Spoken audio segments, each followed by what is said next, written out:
Trying to lose weight? It's time to try Hers. At forhers.com/4u, you can access affordable, doctor-trusted weight loss treatments tailored just for you. These include oral medication kits or compounded GLP-1 injections. Through Hers, pricing for oral medication kits start at just $69 a month for a 10-month plan when paid in full upfront. No hidden fees, no membership fees. You shouldn't have to go out of your way to feel like yourself. Hers brings expert care straight to you with 100% online access to personalized treatment plans that put your goals first. Reach your weight loss goals with help through Hers. Get started at forhers.com/4u to access affordable, doctor-trusted weight loss plans. That's forhers.com/4u, forhers.com/4u. Paid for by Hims and Hers Health. Weight loss by Hers is not available everywhere. Compounded products are not FDA approved or verified for safety, effectiveness, or quality. Prescription required. Restrictions at forhers.com apply. With Robinhood, not only can you trade individual stocks and ETFs, you can also seamlessly buy and sell crypto at low costs. Trade all in one place. Get started now on Robinhood. Trading crypto involves significant risk. Crypto trading is offered through an account with Robinhood Crypto LLC. Robinhood Crypto is licensed to engage in virtual currency business activity by the New York State Department of Financial Services. Crypto held through Robinhood Crypto is not FDIC insured or SIPC protected. Investing involves risk, including loss of principal. Securities trading is offered through an account with Robinhood Financial LLC, member SIPC, a registered broker-dealer. Hey everyone, welcome back. Today we're going to do a deep dive into something pretty big. The recent NATO summit that just finished up in London. If you're listening to this, you probably want to know what went down. Absolutely. Why everybody's talking about it, what it all means for the future. We've got you covered. You bet. We've been looking over all kinds of stuff. News articles, of course, official statements. We even dug up some historical context. Oh, wow. Just to give you the full picture. Very cool. So this wasn't just some routine NATO meeting. This summit was about some really big changes in global power. Oh, yeah, for sure. And it all happened while the war in Ukraine is still raging. Right. Speaking of Ukraine, do you remember that meeting between Trump and Zelensky? Oh, yeah. That happened at the White House. At the White House? Right before the summit. Yeah. Oh, man, that really set the stage for some drama. From what I read, it sounded like they had a real clash about how committed the U.S. really is to Ukraine. And that got a lot of European leaders nervous. Definitely. That meeting really showed how uncertain Europe is feeling right now about the U.S.'s role in keeping them safe. I mean, European countries, they've been depending on the U.S. for security for, like, forever. But now they're starting to wonder, hold on, is the U.S. really going to be there for us when we need them? Yeah, like Europe is thinking, okay, maybe we need to start taking care of ourselves a bit more. Yeah, absolutely. And that actually leads perfectly into one of the biggest themes that came out of this summit. European countries. Yes. Stepping up their defense game in a big way. Huge. When I saw the numbers, I was shocked. We're not talking about some small increases here. No. We're talking serious money. Yeah, it's remarkable. Since 2014, European allies, and Canada too, they've all increased their defense spending together by over, get this, $700 billion. Wow. And just in 2024 alone, they spent $485 billion. That's a 20% jump from the year before. I am blown away by those figures. It really sounds like Europe is sending a clear message, like they're not messing around. Yep. But I'm curious, what are they actually doing with all that cash? Is it all just going into bigger armies? Well, it's not just about size. You know, it's about modernizing their forces, making them more strategic. And you know what? A lot of European countries are investing a ton of money in cyber defense because they realize cyber warfare is a growing threat. Oh, that's interesting. Yeah. They're also developing some really advanced weapon systems. Like what? Drones, precision-guided munitions, that kind of thing. And of course, a big chunk of that money is going to support Ukraine. Okay, so it's a multifaceted approach. Definitely. And speaking of Ukraine, the summit came up with a 4-point plan to try and deal with the war that's still going on. Can you break that down for us? Sure.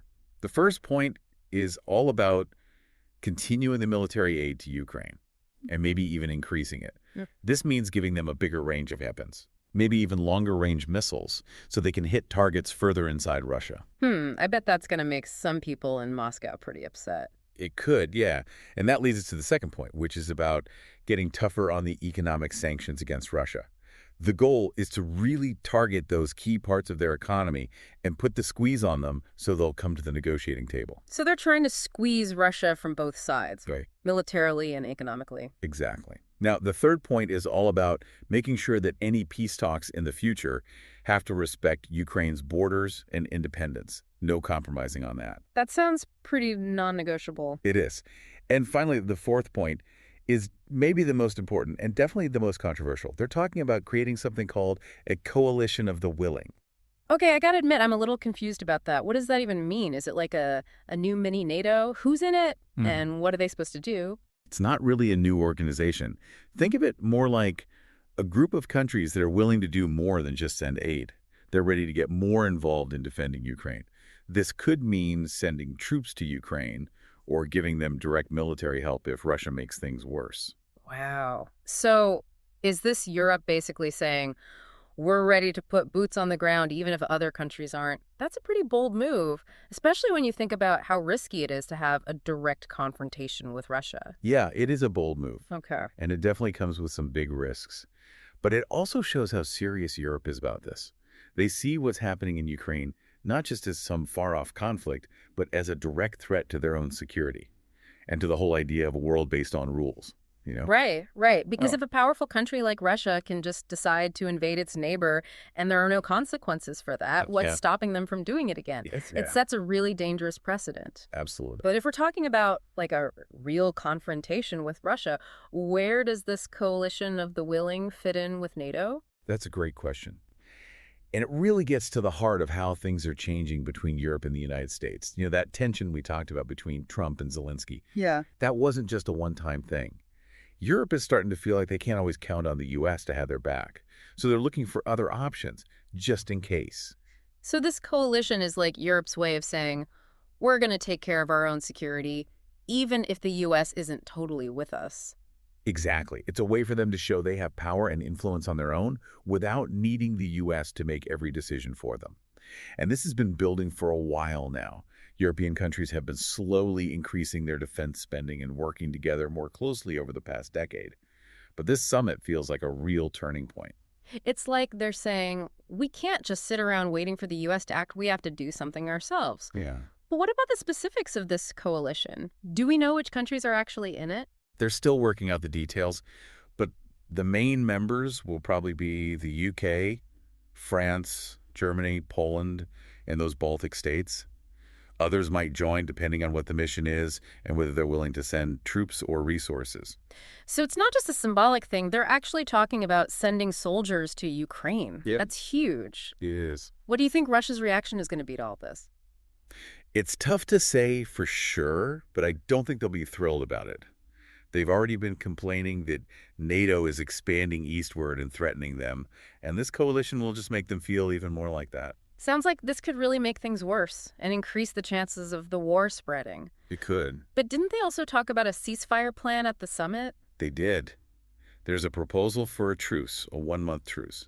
It would mainly focus on the areas where the fighting is the worst, in eastern Ukraine.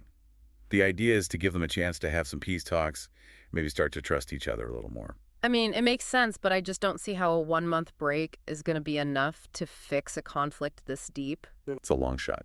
And even if they do manage to agree on something, how can Ukraine be sure that Russia won't just break the agreement later on? That's the big question. And it shows that they need more than just a temporary ceasefire. What Ukraine really needs are some solid guarantees about their security in the long term, something that will keep them safe and prevent Russia from invading again. So what kind of security guarantees are we talking about here? Would Ukraine joining NATO be part of that? NATO membership is a complicated issue. They definitely talked about it at the summit. But some European countries are really hesitant about extending that Article 5 protection to Ukraine. You know, the part where an attack on one NATO member is considered an attack on all of them. They're worried that it would lead to a direct war with Russia, which no one wants. Yeah, I get that. But if not NATO membership, then what? How else can they realistically protect Ukraine from another Russian attack? There are a few options they're thinking about.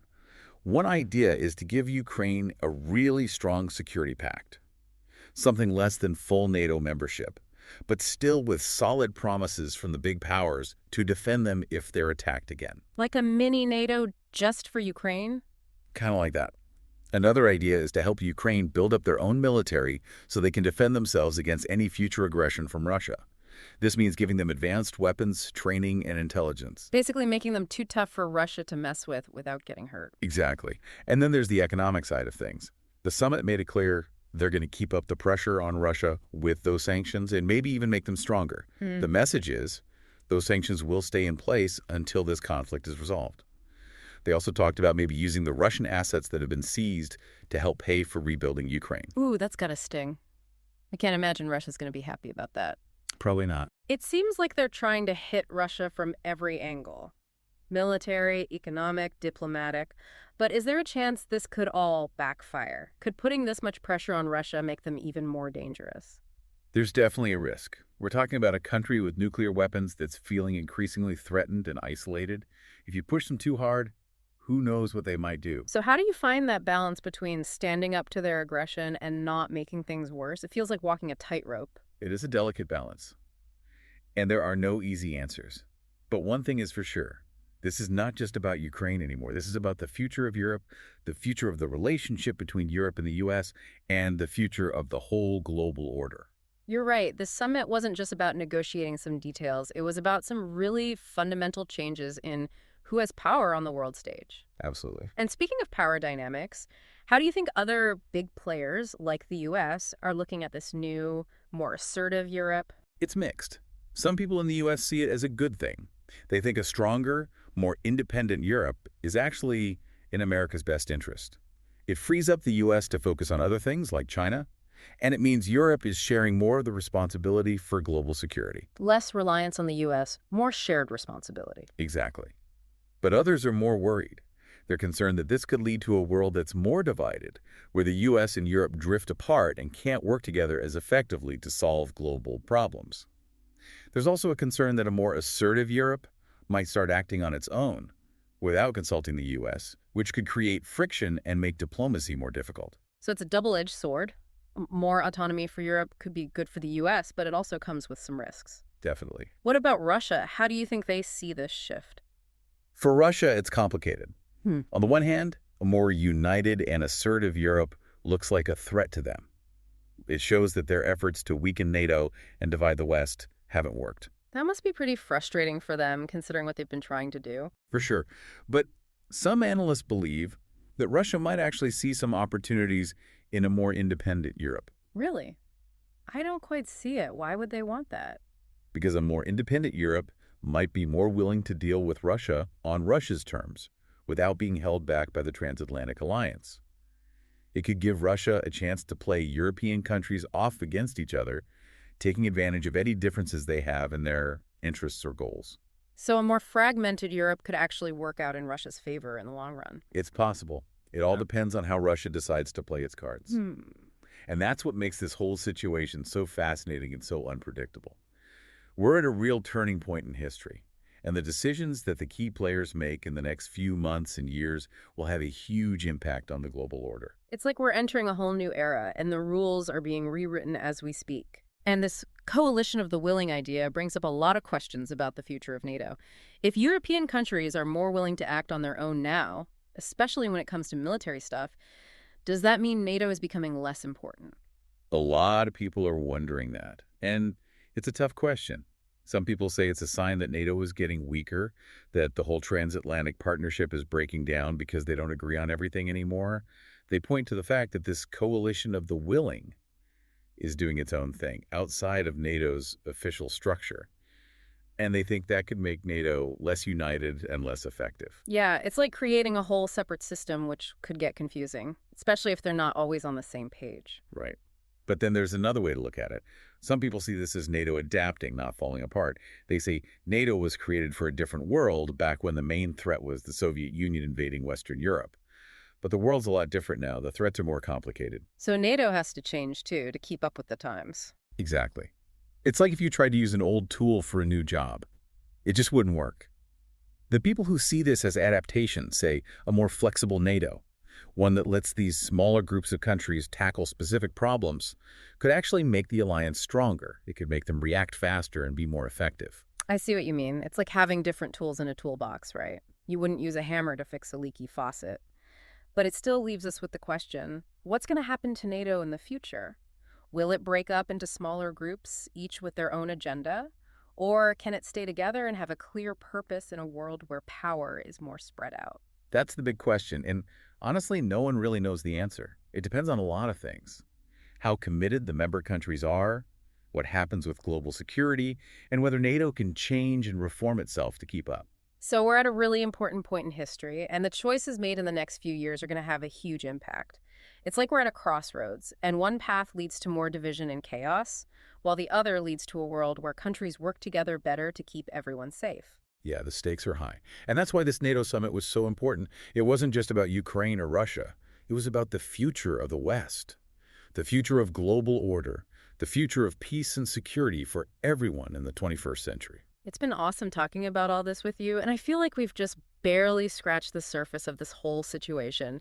It's so complex, and things are changing all the time. Yeah, there's always more to learn. And things are moving fast. It's important to stay informed, to keep talking about these issues, and to think about all the different points of view and what could happen. Well said. And to everyone listening, I hope this deep dive helped you understand the 2025 NATO summit a little better and what it means for all of us. This summit was more than just a meeting. It was a sign of the times we're living in, a reflection of how power is shifting around the world, and the problems we're all facing in a world full of uncertainty and conflict. So thanks for joining us on this journey. Until next time, keep learning, keep asking questions, and keep diving deep. Today is your lucky day. Today is the day that our $3 website works for you, paying you directly to your PayPal daily. Imagine $3 ongoing continuous payments to your PayPal account. Imagine falling asleep and waking up to $300 in your PayPal account. How would this make you feel? How could this help you? What bills could you pay? What kind of fun could you have? What does that retirement look like now? All for a one-time payment of $3. This website is DFY done for you, fully built and completely hosted, and never stops collecting payments for you. You have spent $3 on coffee on a regular, but that coffee won't help you create multiple streams of income. Click the link below.